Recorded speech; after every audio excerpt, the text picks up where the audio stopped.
Cerita dimulai dengan memperlihatkan sepasang kekasih yang berada di puncak sebuah gunung tinggi, di mana kita diperkenalkan dengan seorang pria bernama Hal yang seharusnya menikmati waktu luang bersama kekasihnya Sahara. Hal pun merupakan seorang pendaki gunung profesional yang sehari-harinya bekerja menyelamatkan orang-orang yang terjebak di pegunungan. Namun kali ini situasi berbalik sebab ia justru terjebak di tempat tersebut akibat cedera pada lututnya yang semakin parah yang membuatnya sama sekali tak bisa bergerak turun. Akan tetapi kondisi darurat tersebut segera direspon oleh sebuah tim penyelamat udara yang datang untuk mengevakuasi mereka, di mana dalam tim itu terdapat seorang pria bernama Gabriel atau biasa dipanggil Giv yang merayap memanjat tebing es untuk mencapai lokasi Hal yang merupakan sahabat dekatnya.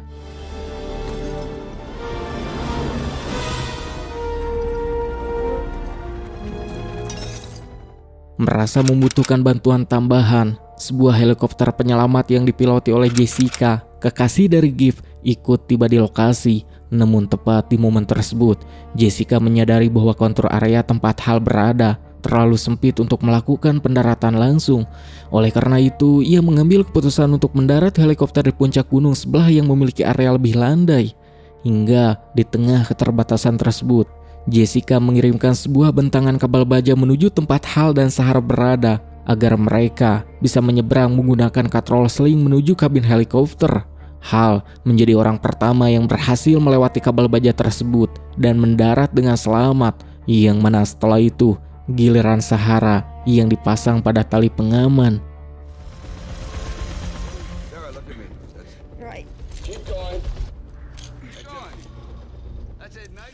Namun, karena kerusakan teknis yang tak terduga, sabuk pengaman Sahara mendadak terlepas ketika ia baru mencapai tengah jalur kabel yang membuat tubuhnya tergelantung bebas di udara kosong dan yang membuat situasi menjadi semakin mengerikan.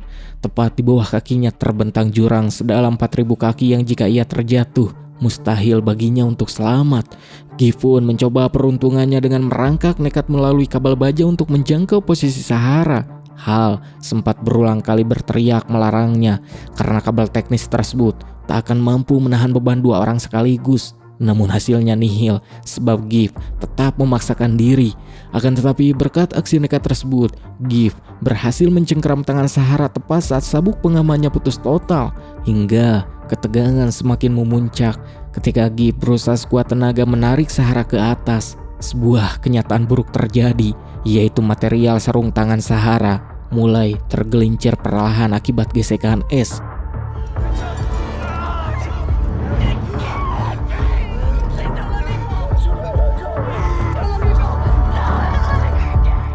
Giv pun mencoba bertahan sekuat tenaga, tetapi perlahan pegangan mereka semakin melemah hingga akhirnya tangan Sahara pun terlepas.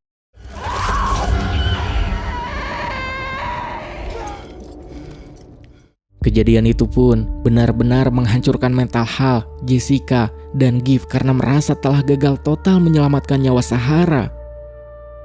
Singkatnya, setelah 8 bulan berlalu, Giv akhirnya kembali ke posko pegunungan hanya untuk mengemas barang-barangnya yang masih tertinggal, di mana dalam hatinya ia berharap Jessica mau pergi bersamanya, meninggalkan tempat penuh trauma itu sebab ia masih mencintai Jessica. A favor and quit hoarding all the... Give it up, Gabe. I really don't think you understand. I think I'm the only one that understands. One thing I did know and I still do. Di saat yang sama, cerita beralih memperlihatkan sebuah fasilitas departemen pemerintah Amerika Serikat yang digunakan untuk memusnahkan uang lama dan mencetak uang baru. Seorang pria bernama Richard ditugaskan memimpin operasi pengiriman 3 tas besar berisi jutaan dolar. Hari itu, ia menggunakan sebuah pesawat kargo khusus yang dikawal oleh agen FBI beserta beberapa pengawal lainnya, berusaha menuju bank internasional secepat mungkin.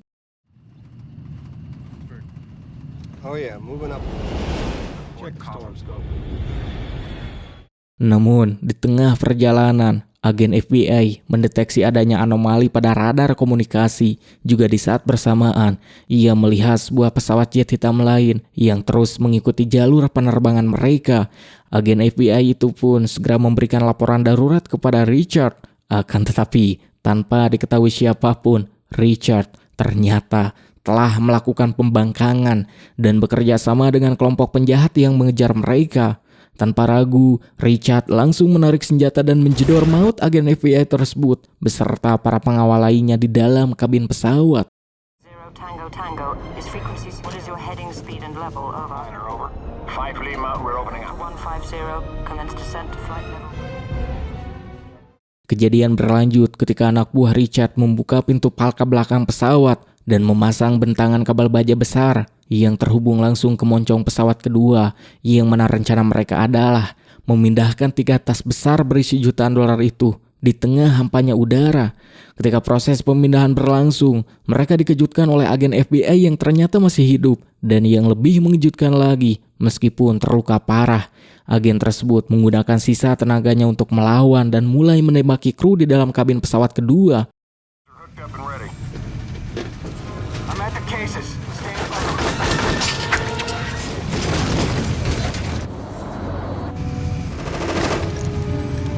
Just get I've lost hydraulics. Richard sendiri sudah lebih dulu melompat berpindah ke pesawat penyelamat setelah memasang sebuah bom waktu di dalam kabin pesawat kargo utama. Namun, dugaan bahwa semuanya akan berjalan lancar ternyata salah besar, sebab akibat rentetan tembakan dari agen FBI tadi, tas-tas berisi uang itu pun gagal dipindahkan. Dan ketegangan pun semakin memuncak ketika waktu pada bom itu sudah habis, hingga akhirnya bom tersebut meledak di udara, memutuskan bentangan kabel baja dan membuat 3 tas besar berisi uang jatuh bebas menuju pegunungan es di bawahnya. Proof plan. How's number 1 engine? Oil pressure falling. Fire warning light number 4. I'm losing altitude. There's all power. Flaps 25 degrees. Serpihan ledakan itu pun juga merobek tangki bahan bakar pesawat jet milik para penjahat, yang membuat komplotan tersebut pun terpaksa melakukan pendaratan darurat dan menghantam lereng pegunungan bersalju yang sama.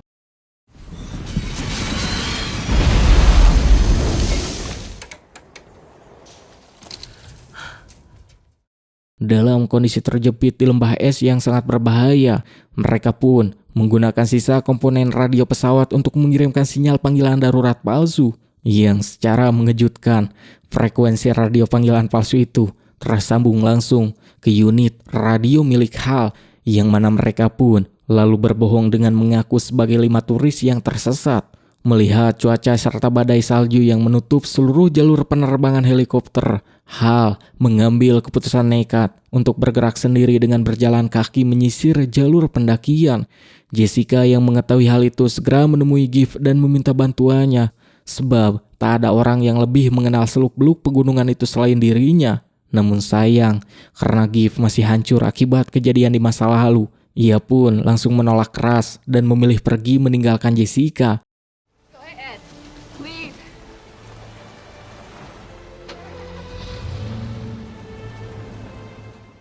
Sementara itu, HAL terus berjalan mendaki gunung seorang diri, menembus badai salju yang semakin ganas, hingga beberapa saat kemudian, HAL tersentak ketika melihat sosok Giff yang sedang menunggu di atas jalur datar. Di sana Giff menjelaskan bahwa alasan ia datang hanya sekadar murni demi memenuhi permintaan Jessica. Hingga keduanya pun akhirnya melanjutkan pendakian bersama menuju titik koordinat yang dimaksud. Dude, you live with it.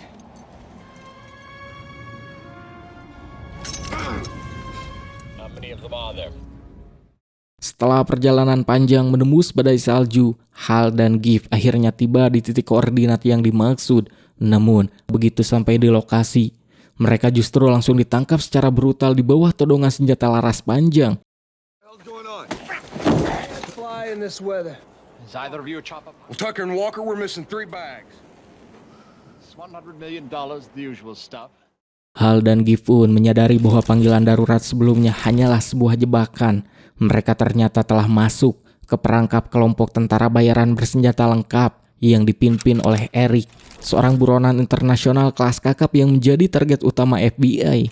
Dengan suara dingin, Eric mengancam akan mempateni mereka jika menolak membantu kelompoknya. Ia lalu memaksa Hal dan Gibb untuk menunjukkan jalur menuju 3 tas berisi uang yang tersebar di 3 puncak gunung berbeda, di mana lokasi tas tersebut terlacak melalui alat pencari milik kelompok Eric. Mereka pun lalu dipaksa bergerak menuju lokasi tas pertama yang tersangkut di dinding tebing curam. Namun, penderitaan mereka baru saja dimulai, sebab jalur menuju tas tersebut sangat sempit, juga berbahaya. Eric kemudian memerintahkan Gibb untuk memanjat mengambil tas itu dengan kondisi kaki terikat tali pengaman besar. Dan yang lebih kejamnya lagi, jaket tebal milik Gibb dicopot secara paksa agar ia tak bisa melarikan diri akibat resiko hipotermia.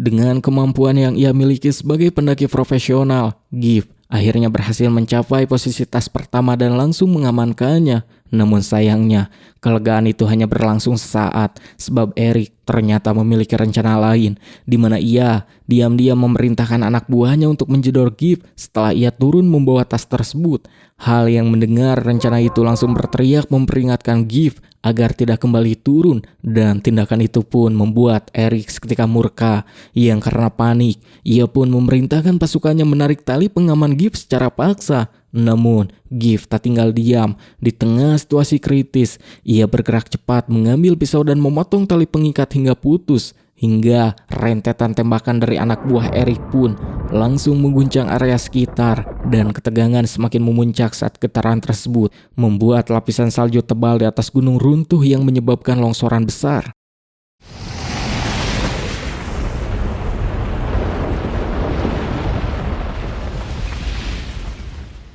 Di tengah kekacauan itu, Gibb mendapatkan sebuah ide nekat. Ia melemparkan tas berisi uang itu ke dalam jurang yang membuat jutaan dolar berterbangan tertiup angin badai. Kelompok Eric pun mengira Gibb telah tewas tertimbun longsoran. Namun kenyataannya, ia berhasil menyelinap dan bersembunyi di balik celah bebatuan. Sementara itu, Eric kemudian memaksa Hal memberikan laporan palsu melalui radio kepada Jessica. Hal dipaksa mengatakan bahwa keadaan di tempatnya aman agar helikopter tidak mendekati lokasi mereka. Namun, Jessica yang mendengar suara Hal langsung menyadari ada sesuatu yang tak beres. Ia mengetahui bahwa koordinat yang disebutkan Hal tidak sesuai dengan kondisi topografi sebenarnya. Jessica pun akhirnya mengambil keputusan darurat. Ia meminta kopilotnya untuk mengantarkan dan menurunkannya ke sebuah rumah kayu darurat sebelum helikopter kembali ke markas.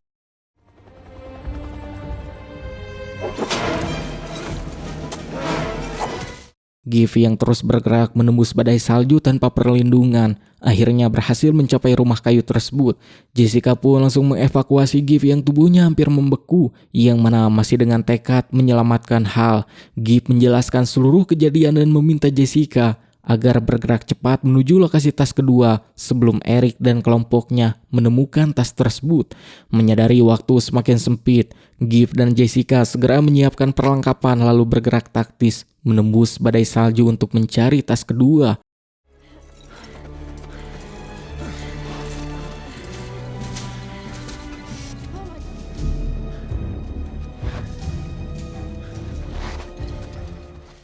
Di sisi lain, kelompok Eric berhasil menemukan lokasi tas tersebut. Namun, ketika tas dibuka, mereka justru menemukan sesuatu yang aneh, yaitu tak ada uang di dalamnya, dan yang tersisa hanyalah selembar uang $1 dengan sebuah pesan singkat bertuliskan "When to trade". Eric pun mulai menyadari bahwa Gibb ternyata masih hidup dan telah bergerak lebih cepat dari mereka. Ia sadar bahwa pendaki tersebut telah melakukan manuver taktis untuk mengacaukan rencana mereka. Eric segera mengirimkan pasukan elitnya untuk menyebar dan memburu Gibb di seluruh area lereng gunung. Namun kali ini situasi mulai berbalik, sebab Gibb sangat memahami medan ekstrim tersebut. Mengandalkan pengalaman sebagai pendaki profesional, ia mampu bergerak diam-diam dan memanfaatkan kondisi alam untuk melumpuhkan para pengejar satu persatu.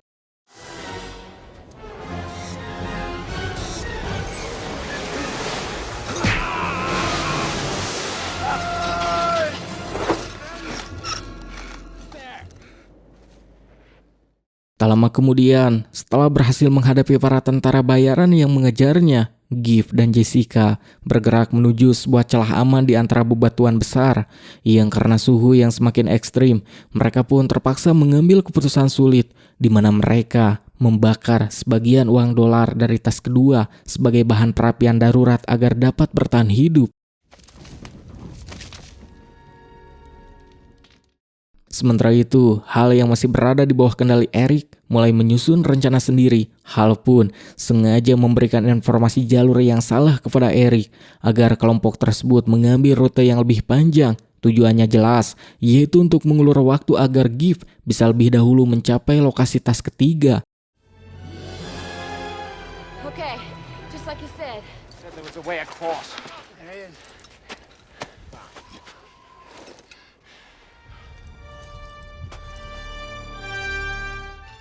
Sementara itu, Giff dan Jessica memilih jalur pintas berbahaya dengan melewati sebuah terowongan es. Namun sayangnya, pergerakan mereka berhasil terdeteksi oleh salah satu pasukan Eric. Where's the money? I burned it.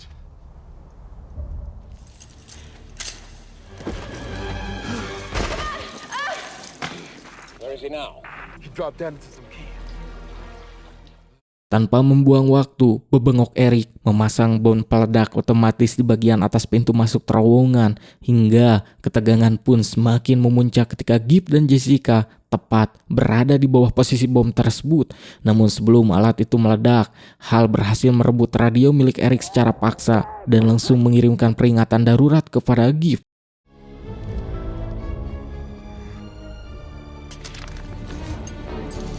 Bad answer. Mendengar pesan tersebut, Giff bergerak cepat. Ia memasang tali pengaman pada sebuah batu besar dan bergelantung di udara untuk keluar dari terowongan. Namun, tepat pada saat itu, ledakan dahsyat terjadi. Peruntuhan es dan batu menghantam area sekitar, membuat tali yang digunakan Giff mulai rusak akibat gesekan dengan permukaan tajam. Now swing as hard as you can. Push.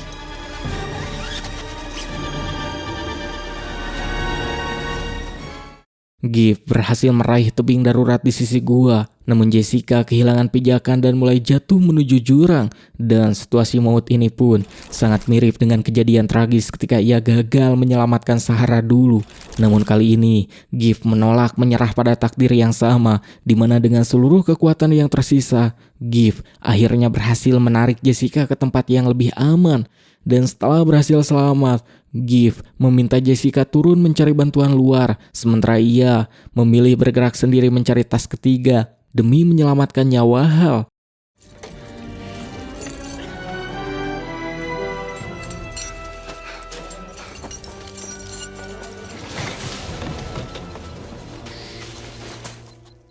Di udara, Frank, kopilot Jessica, kembali muncul menggunakan helikopter karena cuaca mulai membaik. Namun Eric segera menyusun skenario jebakan, di mana ia memerintahkan anak buahnya berpura-pura menjadi korban luka di atas salju agar helikopter turun. Q3 over. Got at least 20 miles in all directions. If anyone's on. Hingga ketika Frank mendarat membawa perlengkapan medis, ia langsung disergap secara brutal oleh kelompok Eric, dan yang membuat situasi semakin kritis. Frank langsung dijedor. Where's the rest of the group? Better hurry, Packer! We've wasted enough time. Namun sebelum meninggal, Frank sempat menyelipkan sebuah pisau lipat kecil ke dalam pakaian Hal secara diam-diam sebagai modal pertahanan diri. Kelompok Eric pun kini berhasil menguasai helikopter, tetapi karena bahan bakar tak cukup untuk mencapai lokasi tas ketiga, Eric mulai kehilangan kendali. Dalam kemarahannya, ia bahkan melampiaskan karung singnya dengan menjedor salah satu anggota kelompoknya sendiri. Lalu setelah itu, Eric kemudian mengunci helikopter di darat dan memerintahkan Richard bersama Hal serta seorang penjaga untuk berjalan kaki menuju lokasi terakhir di lereng atas. If we take the northern ridge, we can get there first. Look, if they find the money, Hal's dead. Tak lama kemudian, mereka tiba di dekat titik lokasi tas ketiga. Namun secara tiba-tiba, tentara bayaran yang mengawal mereka menghentikan langkah dan berniat mempateni Hal di tempat itu juga. Are you're swearing now. He dribbles past one defender. Dalam kondisi terdesak, Hal teringat pada pisau kecil yang diam-diam diberikan Frank kepadanya. Dengan gerakan cepat, Hal langsung menuncurkannya pada kaki musuh di hadapannya. Sementara itu, Richard akhirnya mencapai titik koordinat tempat tas ketiga berada. Namun, ketika melihat layar monitor alat pencari miliknya, ia menemukan sesuatu yang mustahil, di mana indikator lokasi tas tersebut bergerak dan berpindah-pindah secara liar. Merasa ada yang tak beres, Richard pun langsung menembaki area tersebut. Namun, betapa ngegebegnya juga terkejutnya ia ketika menemukan bahwa yang ia lacak bukanlah tas uang, melainkan hanyalah seekor kelinci liar yang telah dipasang alat pemancar oleh Giff. Richard pun menyadari bahwa sejak awal mereka telah dipermainkan secara brutal. Yang mana dengan kondisi frustasi, ia melaporkan kegagalan itu kepada Eric melalui radio. Namun tanpa mereka sadari, komunikasi itu berhasil disadap oleh tim intelijen FBI yang sejak awal terus mencari keberadaan mereka. Chavez, you've lost your mind. I gotta go. You got a bearing on that frequency yet? Baku tembak sengit pun terjadi ketika Richard mengejar Giff demi merebut sisa uang yang tersisa. Dalam pengejaran tersebut, Giff kehilangan pijakan dan jatuh terhempas ke dalam sebuah danau es dengan suhu air yang sangat membekukan.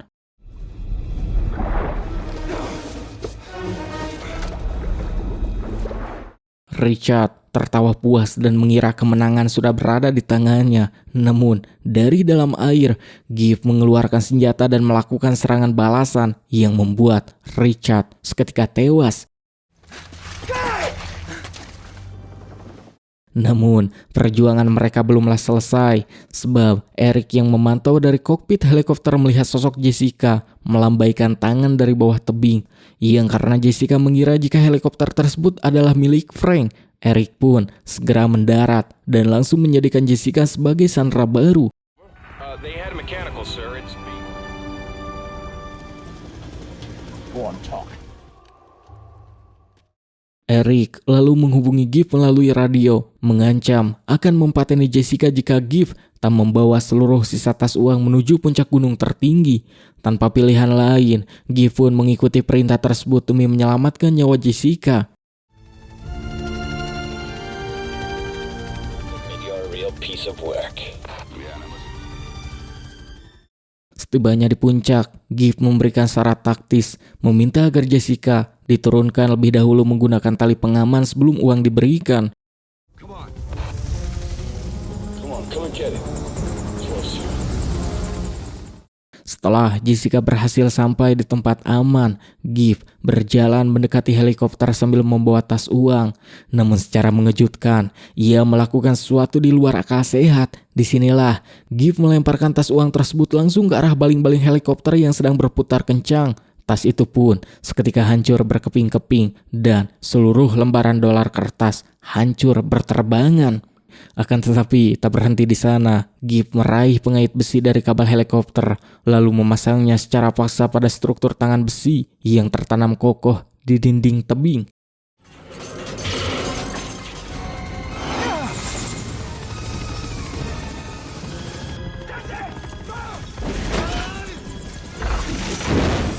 Akibat kecelakaan tersebut, struktur tangga besi yang menjadi penyangga mulai patah sedikit demi sedikit karena tak kuat menahan beban berat bangkai helikopter yang tersangkut di tepi tebing.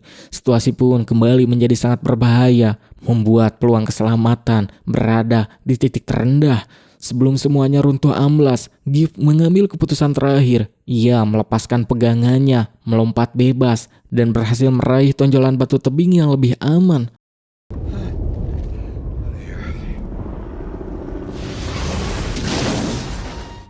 Setelah berhasil menyelamatkan diri dan merangkak naik, Giff kembali bersatu dengan Hal dan Jessica di tempat yang lebih aman. Dan kini semua ancaman, teror, juga kekejaman itu pun akhirnya resmi berakhir.